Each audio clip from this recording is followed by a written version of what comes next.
In level 4, we will have a GCF to take out before we begin the rest of our problem. So what can I take out of all three pieces?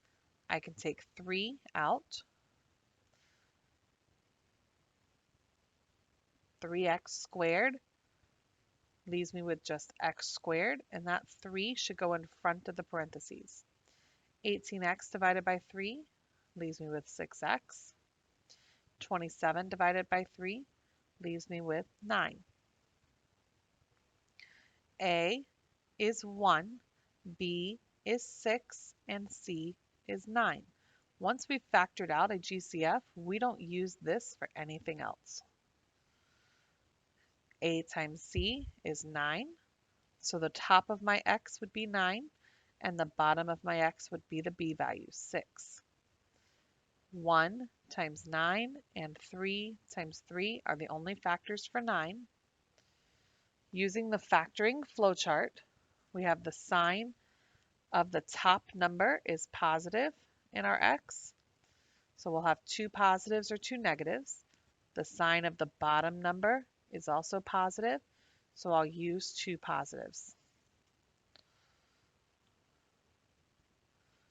We can then find the set that adds together to equal 6, and that's 3 and 3. A quick check determines whether or not they really do work. 3 times 3 is 9, and 3 plus 3 is 6. Those match my top and bottom of my x. The first term goes in the first box. The last term goes in the last box. And 3 and 3 will each get their own x and be in the remaining boxes. What can I take out of the top row? I can take an x. Out of the bottom row, I can take 3. The left side, I can take x. And the right side, I can take another 3. So my answer will need to include the GCF that we took out from the beginning, and then x plus 3, x plus 3. For number 2, we'll start off and ask ourselves again, what can I take out of all of these pieces? I can take a 2 out.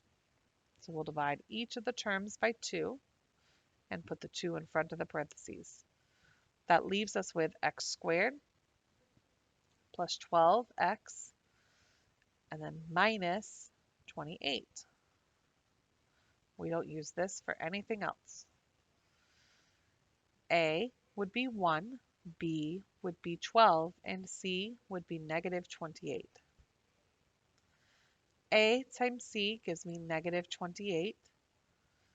So I have the factors of 28, 1 and 28, 2 and 14, 4 and 7. Again, your calculator would be the best resource. The top number tells me what I'm trying to multiply to be. That's A times C. And the bottom number would be the B. So negative 28 is on top and 12 is on the bottom. According to our factoring flowchart, the sign of the top number is negative. The sign of the bottom number is positive. So I'm going to want the larger factor to be positive. That means my smaller factor will be negative. So which pair will add together to be positive 12? The negative 2 and 14. Quickly check that negative 2 times 14 equals negative 28, and negative 2 plus 14 equals the 12 that I needed from my x. The first term will need to go into the first box. Last term will go into the last box. And then we'll have our negative 2x and our 14x in the remaining 2 boxes. What can I take out of the top row? X. What can I take out of the bottom row? 14. The left side, an x, and the right side, I can take a negative 2. Remember, when the box touching it has a negative, we take a negative out. So my GCF will need to be in front that I took out from the beginning, and I'll have x plus 14 and x minus 2. For number 3, we look for a greatest common factor first.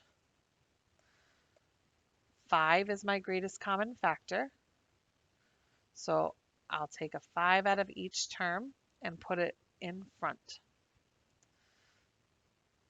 Taking a 5 out of the first term leaves x squared. Out of the second term, I'll have minus 5x, and the third term, I'll have 6. I don't use this for anything else. A is 1, B is negative 5, and C will be 6.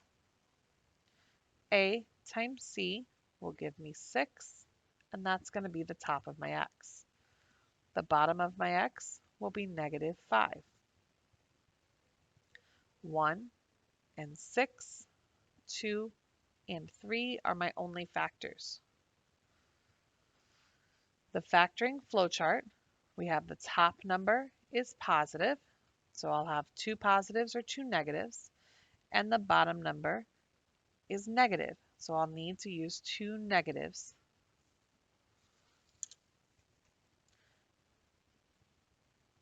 Negative 2 and negative 3 are the ones that add together to equal negative 5. Negative 2 and negative 3 will go in for our quick check. Negative 2 times negative 3 gives me positive 6. Negative 2 plus negative 3 gives me negative 5. That's what I needed. First term will go in the first box, and the last term will go in the last box. Negative 2 and negative 3 will each get their own x. What can come out of the top? Just an x. Out of the bottom, I can take a negative 3. Out of the left side, I can take an x. And out of the right side, I can take a negative 2. Remember, it's always a good idea to multiply what you have on the outside to make sure that you get the right numbers on the inside. The GCF that I took out from the beginning will need to come in front, and x minus 3 and x minus 2 will round out my answer. Number 4. Is there something that can come out of all of the pieces? I can take a 4 out of all 3 terms. That 4 will sit in front of the parentheses, and I'll have x squared minus 6x minus 16. That's the only thing that we'll use this for. So when I go to pull my A, B, and C, I'll pull it from what was remaining in the parentheses. 1, negative 6, and negative 16. A times C gives me negative 16. So that's the top number of my x. The bottom number will come from the B, negative 6. 1 and 16. Remember, we don't care that it was negative. 2 and 8. 3 doesn't work, but 4 and 4 does. Your factoring flowchart, the sign of the top number was negative, so we'll need one of each sign. The sign of the bottom number was also negative, so we want our larger factor to be negative. That'll be everything in the second column because we wrote our factors in order. So which one adds to be negative 6, 2, and negative 8? To check the x puzzle, we have our negative 8 times 2 gives me negative 16. Yep, that's what I want. And 2 plus negative 8 gives me negative 6. Yes, that's what I want. First term in the first box. Last term in the last box. And our 2 and negative 8 will each get their own x and be in the remaining boxes. What comes out of the top? X. What comes out of the bottom? Negative 8. Out of the left side, x. And out of the right, 2. So the greatest common factor will come down and be in front of my two factors, and x minus 8 and x minus 2, or sorry, plus 2 will be my answer.